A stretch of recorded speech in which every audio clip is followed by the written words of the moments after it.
Did your baby have something called cradle cap? Let me know in the comments below what helped you with the cradle cap with your baby and whether you expected it at all in the postnatal period. And hit the follow button for more pregnancy, birth and parenting information. And this is a very mild case of my own daughter's cradle cap. You can just see the oily, flaky parts on the top of the scalp. The reasons for cradle cap aren't quite known about, but it's thought to be linked to the hormones within the maternal system passing through and then the baby having an increase of these hormones postnatally and producing excess oil. And cradle cap is entirely normal, it's entirely harmless, and in most babies it will disappear on its own accord between 6 to 12 months. Now the hardest thing, if you're anything like me, is the want to pick all the cradle cap off the top.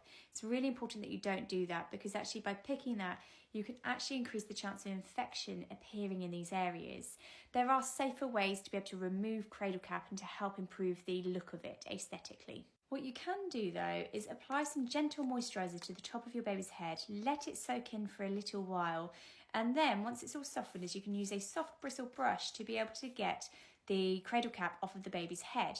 If you have an excessive amount of breast milk and you're breastfeeding, you can actually use that milk on the top of your baby's head, let that soak in, and then use the brush as another alternative.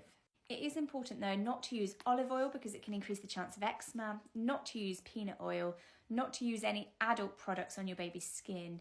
And like I said earlier, it's really important not to pick it. No matter how much you might want to pick it off of your top of your baby's head, it increases the chance of infection for your baby, which is not a good outcome. And if you are unsure whether it's cradle cap or not, you can speak to your health visitor or GP for a second opinion.